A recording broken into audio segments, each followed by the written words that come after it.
Hello everyone, आज की इस वीडियो में हम बात करेंगे साइंस का पीएच मान के बारे में। यानी कि साइंस से रिलेटेड पीएच मान जितने भी आपके हैं उन सभी के बारे में आज हम डिस्कशन करेंगे। सबसे पहले हम थोड़ा सा बात कर लेते हैं पीएच का मतलब क्या होता है। पीएच का मतलब होता है पावर ऑफ हाइड्रोजन। इसे पावर ऑफ हाइड्रोजन कहते हैं, यानी कि हाइड्रोजन की शक्ति। यहाँ पर कैसे आप पहचानेंगे कि आपका पीएच मान अम्लीय है या क्षारीय है, यानी कि एसिडिक है या बेसिक है, ठीक है, या बेस है। तो देखिए, हाइड्रोजन के जो अणु होते हैं किसी चीज़ में उसकी अम्लीय या क्षारीय प्रवृत्ति को तय करती है।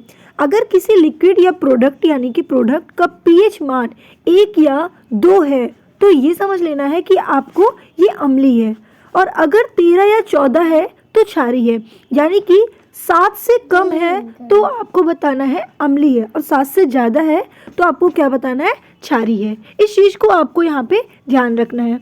अब यहाँ पे आप देख रहे हैं, थोड़ा ध्यान से देखिएगा, ये आपका पीएच स्केल है।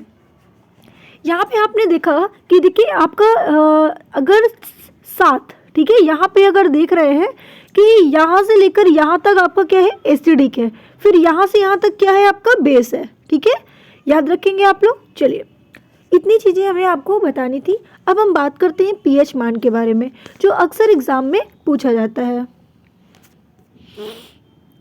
सबसे पहले हम बात करते हैं हाइड्रोक्लोरिक एसिड यानी कि HCl का पीएच मान कितना होता है। देखिए, HCl का जो पीएच मान होता है वो 0 होता है। H2SO4 ये रसायनों का राजा कहा जाता है ऐसे तत्वों को, जिसे हम सल्फ्यूरिक एसिड या तेजाब के नाम से भी जानते हैं, जिसका पीएच मान होता है 1.0। सेब या सोडा का मान की बात करें, सोडा का पीएच वैल्यू बात करते हैं तो 3.0 होता है। नेक्स्ट है आपका अचार का पीएच मान। अचार का पीएच मान 3.5 से लेकर 3.9 तक होता है। टमाटर का पीएच मान 4.5 होता है। नेक्स्ट है केले का पीएच मान कितना होता है।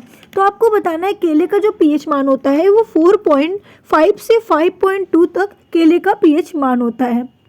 एसिड वर्षा जो अम्ल वर्षा होती है, अम्ल वर्षा का पीएच मान कितना होता है, तो 5.0 होता है, ठीक है। मतलब कि 5.0 से आप आसपास समझ सकते हैं, ठीक है, 1 2 ये चलता है।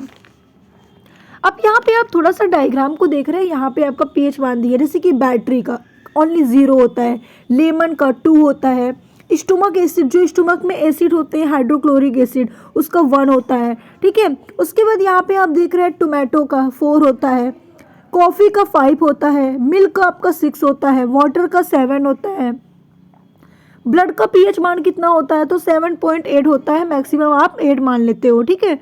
उसके बाद आपका बेकिंग सोडा का 9 होता है। तो यहाँ पे देखिए डायग्राम के माध्यम से आपको बहुत सारी चीज़ें दिखाया है कि इसका पीएच मान अप्रोच कितना होता है। देखिए, अगर आपका पीएच मान 1 से लेकर 7 तक के अंदर है तो एसिड हुआ, और अगर 7 से बाहर है, 8 से लेकर 14 तक है तो बेस हुआ। लेकिन अगर 7 है तो क्या बोलेंगे, तो आपको बताना है ये नेचुरल है, ठीक है, ये नेचुरल है, ना एसिड है ना बेस है। नेक्स्ट हम बात करते हैं रोटी का पीएच मान 5.3 से 5.8 होता है। लाल मांस का पीएच मान 5.4 से 6.2 होता है। चारेदार पनीर का पीएच मान, देखिए चारेदार जो पनीर होता है उसका पीएच वैल्यू 5.9 होता है। मक्खन का पीएच मान कितना होता है, तो मक्खन का जो पीएच वैल्यू होता है वो 6.1 होता है। जल का पीएच मान 7 होता है। तो ये क्या हुआ, नेचुरल हुआ, ना एसिडिक होता है ना बेस होता है, ठीक है। दूध का पीएच मान 6.4 होता है। सिरके का पीएच मान कितना होगा, आपको बताना है 3 होगा। आप लोग ये भी ध्यान दीजिएगा कि कौन सा एसिड है कौन सा बेस है, ठीक है।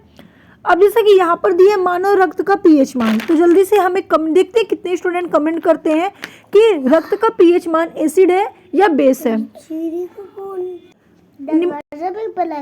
नींबू का पीएच मान कितना होता है, 2.4 होता है। नींबू का पीएच मान 2.4 होता है। NaCl यानी कि सोडियम क्लोराइड या नमक का पीएच मान जो होता है वो 7 होता है, यानी कि ये भी नेचुरल है आपका। शराब का पीएच मान 2.8 होता है।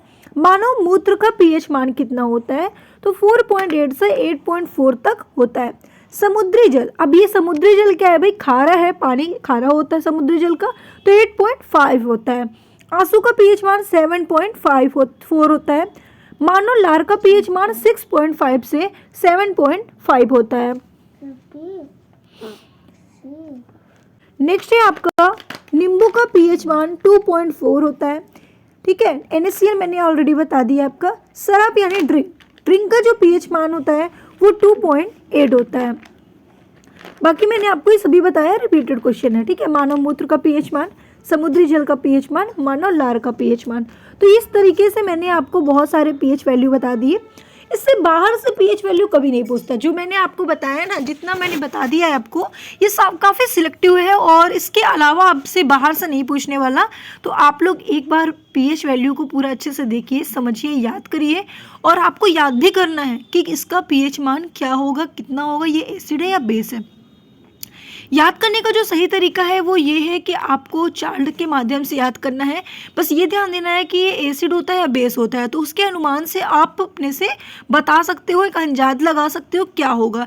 अब आप क्या होगा ये अंदाज तब लगाओगे जब आप लोग 1 से 2 बार वीडियो को देखे होगे, तो माइंड में होगा नहीं यार इतना होता है, अगर ये एसिड है तो इसका मतलब इतना होना चाहिए। ठीक है, तो वीडियो को 2 से 3 बार अगर आप देखोगे तो माइंड में ऑटोमेटिक सेट हो जाएगा। वीडियो अच्छी लगी तो वीडियो को लाइक करके चैनल को सब्सक्राइब करिए एंड शेयर करना बिल्कुल मत भूलिएगा।